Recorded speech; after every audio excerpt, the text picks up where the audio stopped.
So riddle me this, what is the greatest film of all time? Now, I'm not talking about your favorite, I'm not talking about the best, I'm talking about the greatest film of all time. For me, there's only one choice right now, and I'm going to tell you about that movie somewhere else.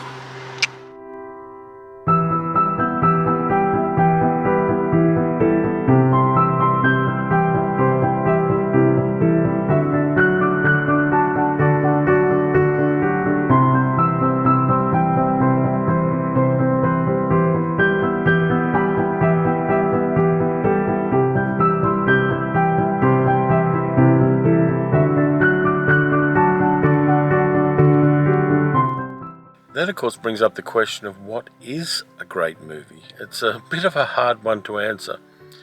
It's a little bit like true love. You know it when you feel it. And for me, the movie I'm going to talk about has that feeling. It's extraordinary in a whole bunch of different ways. It's from 1953 and it's from Japan. And it was directed by one of the great directors of all time, Yasujiro Ozu. And it's called Tokyo Story. Weirdly, I owned a copy of this movie for years before I saw it. It was in a box set I had of movies that were considered classics of cinema. I won a box set, well, maybe 5 or 6 years ago in a competition, and I hadn't watched it. But then I kept hearing more and more about how Tokyo Story was a great film. Sight and Sound magazine did a poll 5 years ago, and it was rated the best movie of all time. So inevitably I checked it out, and ever since then there hasn't been more than a couple of days since I haven't thought about the movie. It stays with me, it lingers, and it's changed the way that I see cinema. The first thing that makes this a great film? The simplicity. An elderly couple who live in a village about 60 or 80 kilometers from Hiroshima travel to Tokyo on a train to visit their family. One of their sons is a doctor, one of the daughters runs a beauty parlour, the youngest son lives in Osaka and they visit him on the way through, and he works for the railways, and the youngest daughter lives with them and is a school teacher in the village. So they go to Tokyo to visit the family. The family's very busy and they don't have much time for the old people. They send them to a hot springs, and that doesn't work out. They come back to Tokyo, spend a couple of nights basically being shuttled around between the family, and then they travel back on the train to their village of Onomichi. On the way, the mother becomes ill, and when she gets home, her illness becomes worse, and as the family gathers around her, she dies, and her funeral and the aftermath for the family. That's it, that's the story. It runs a little over 2 hours, and it's paced a lot slower than a modern film is. But there's a simplicity to it that draws you in. The pacing of it, the way the figures are set, the way it's filmed. It's filmed at what they call tatami mat level. So it's filmed low, and so that you're on a level with the people who are crouching on the tatami mats in the houses they're in. And the weird thing is, there's a magic to that brings you into the movie. There's an intimacy that it gives you, and you lean into the film, and as people speak, and sometimes just saying ordinary things, you get this slow increasing knowledge of who they are and how they're feeling about things. You get the backstory of the family, you get how people are feeling about the current situation, how they're feeling about the past. The older daughter who runs a beauty parlour is very resentful to her father. Before the war, he was a very important civic leader, and he was a drunk and quite abusive to his wife at times, but he gave up drinking, and in retirement, living in the little village, they've kind of settled into being a nice old couple. There's also a daughter-in-law who is the wife of a son of the family who died during World War II when he was conscripted. And she still has a great affinity for the family. She's incredibly nice and gentle and supportive and welcoming to the family, particularly to the grandmother. Of all the characters, is probably the nicest person, apart from the grandmother herself. And we get a bit of her backstory. She lives by herself, she works in an office, and she hasn't quite moved on in the 8 years since her husband died. And the lovely thing about the movie is it slowly gives us a viewpoint of this woman and tells us that she is going to move on and that she is, in a quiet way, quite an extraordinary human being. I talked about this movie on the radio this week, and I actually convinced Rebecca McClaren, with whom I do the radio gig for ABC local radio in the Northern Territory. And hi to any people watching from the Northern Territory, you guys rock. And Beck wasn't as kind of convinced of the greatness of this movie as I was until I talked her through it. But for me, the simplicity of this movie really works for me. The other thing that Ozu does, and he's been working in cinema for about 20 years at this stage, is that he breaks the rules. The camera rarely moves in Ozu's Tokyo Story. There are only about 3 or 4 camera movements in it. Most of the time people are sitting side by side rather than facing each other. You don't get any over-the-shoulder shots of people talking to each other. They're normally sitting side by side looking at something else. And that should not work. And yet it does. It makes us feel like we're watching the family because the camera is positioned like somebody kneeling where the family is sitting. It makes me as a viewer feel like I'm watching a real life family. At no time when I'm watching this movie do I think I'm watching actors, and that's kind of magic in itself. There's a universality to this movie too. When I was watching it, and particularly the scenes at the funeral and afterwards, I realised that the movie shows us the things that we see during bereavement. The people who don't believe that the person is going to die, the people who come late, the people who are greedy and want some of the stuff right at the time of the funeral, and also that bonding thing that happens after a funeral, where people sit down together and eat food and maybe drink some alcohol, and they tell family stories. And because my mother died last year and I went through that process myself, I felt very engaged with that. It drew me in even more.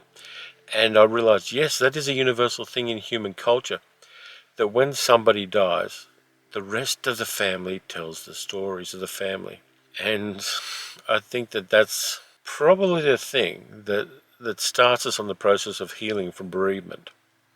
And this movie does that brilliantly. It doesn't overstate it. It doesn't do it in any way that draws attention to any particular character. It's done incredibly well. The other thing that Ozu does that I really appreciate is he's documenting a particular time in Japanese history. This is 8 years after World War II. Japan has suffered an ignominious defeat. 2 of the cities have been nuked. Tokyo was firebombed along with a few other cities and various places. And Tokyo was in that process of post-war reconstruction. And everybody was busy. People who were working incredibly hard. Everybody was focused on rebuilding the country in a new image, and society was changing as well. It was moving from a family-based culture to an industrially based culture, and people's lives and the way they perceive themselves and their families was changing at an incredibly rapid pace. And Ozu documents this in this small scale family drama. I can't overstate how much this movie affected me. I really appreciate it. If you want to watch it, there are some reasonable copies up on YouTube. But as always, I recommend that you get the physical media. It's not expensive to pick up a disc of Tokyo Story.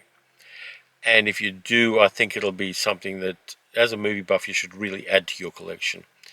It tells us things about movies that we didn't know. And for me, it told me that there are different ways to tell stories that are more powerful than large-scale blockbusters. It taught me that movies don't have to be a super soaker blasting you in the face. Sometimes they're quiet and peaceful, and for that, they're much deeper. That was something I'd forgotten.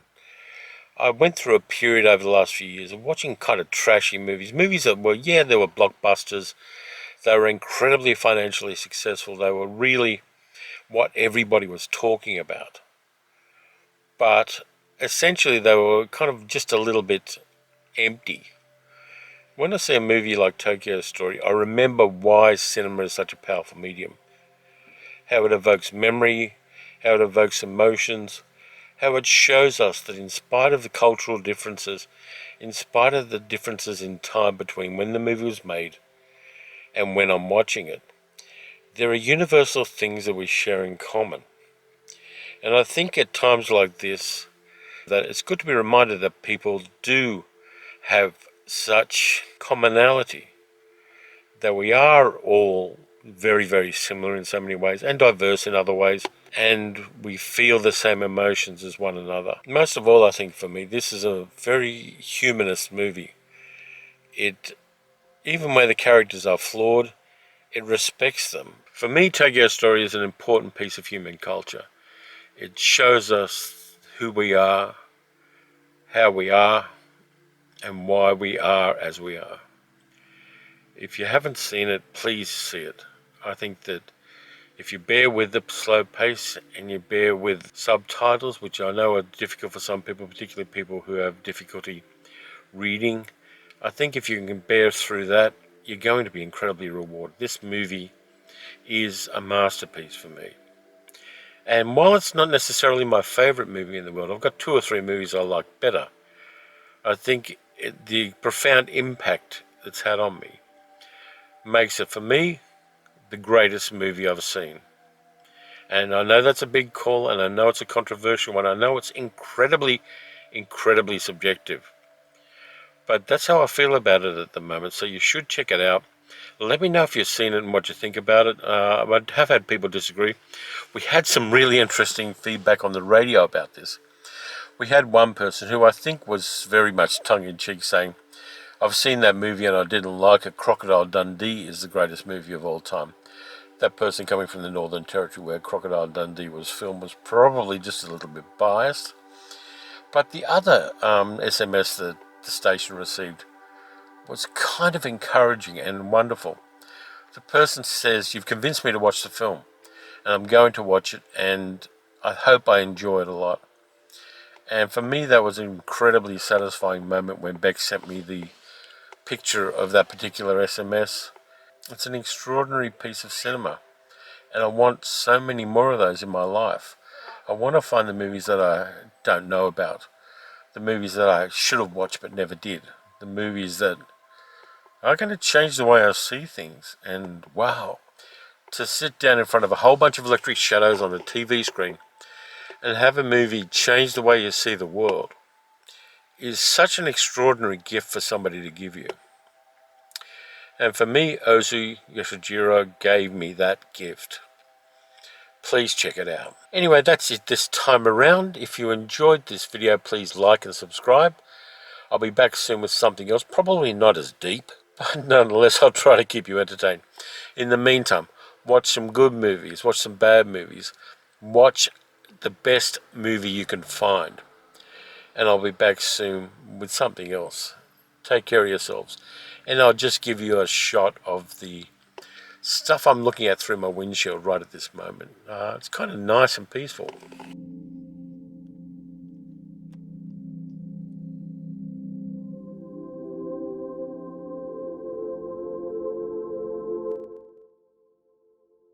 Bye.